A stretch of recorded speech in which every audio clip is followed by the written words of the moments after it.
Hey everybody, this is Missy Crocker from missycrocker.com, giving you a little introduction with my first video post about my 1972 vintage Prowler.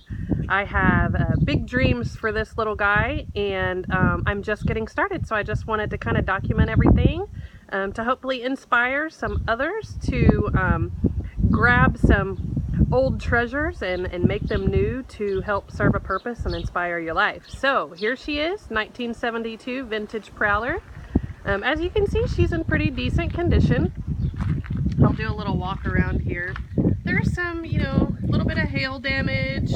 I'm still deciding on if I want to keep this tin up here. It used to be painted, but it looks like all the paint's come off, but I'm thinking I might just kind of take the rest of the paint off and buff it up a little bit.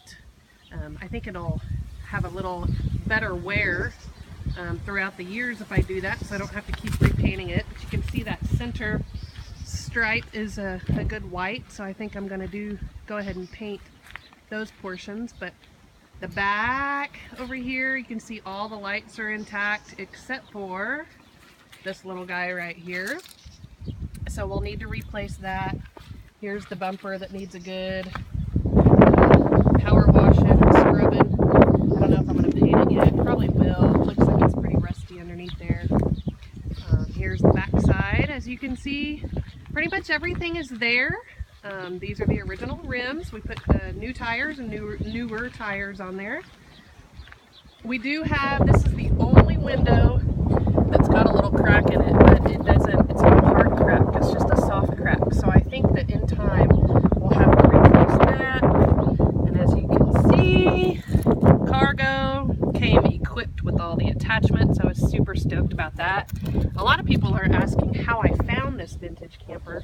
And if you visit missycrocker.com, I will have a blog post telling you exactly how I found this little beauty, and giving you tips on how you can find one for pretty much free, or close to free. So there's the outside. Let's take a look at the inside. We have some sophisticated locking mechanism here. The door works, it's just that bottom portion is gone, so it doesn't stay closed very well. But we have the screen portion intact. I mean, it's pretty much everything is intact. Floor's not so bad. It's a little dirty, and there's a lot of water damage. So there's probably going to be a full gut job, I could imagine, on the inside with the cabinets. But we have the original stove and range. I haven't done anything to this, you guys. Like, the gentleman that I got it from actually did kind of clean it up. And when I was driving, it all kind of fell. So that was my fault, but no big deal.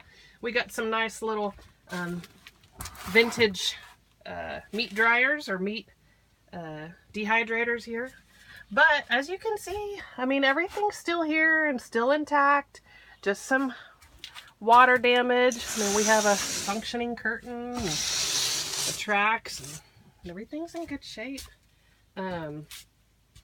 I'm not sure how I'm going to do the layout on this, if I'm going to keep it original or kind of spice it up a little bit. I have big dreams for this baby with my business, and so I think changing the layout just a bit will help the functionality of what I have in mind. As you can see, all the light fixtures, except for this one where that water damage was, and I can't find it. So that's one I'm going to have to replace, but those water fixtures are pretty popular. Or lighting fixtures are pretty popular. I think I'll be able to find those. Refrigerator, good shape. No leftovers. Let's just hope it runs. I haven't checked to see if everything runs yet, but that's coming. And then we got the potty, the retro potty here. This seems to be where the most damage is. This wall right here is pretty spongy.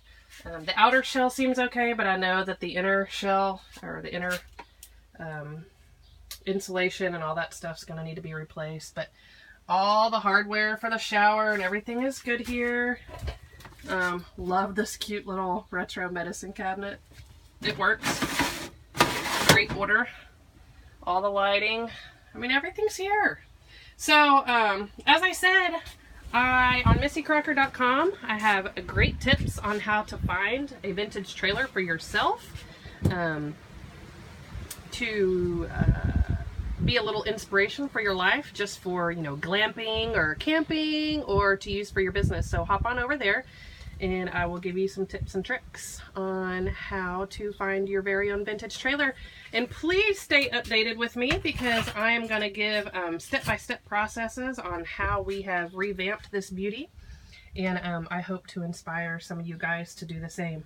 So visit me over there, and I just wanted to give you guys the go-ahead to just be free to live and do what your heart desires, even if it's bringing an old vintage trailer back to life.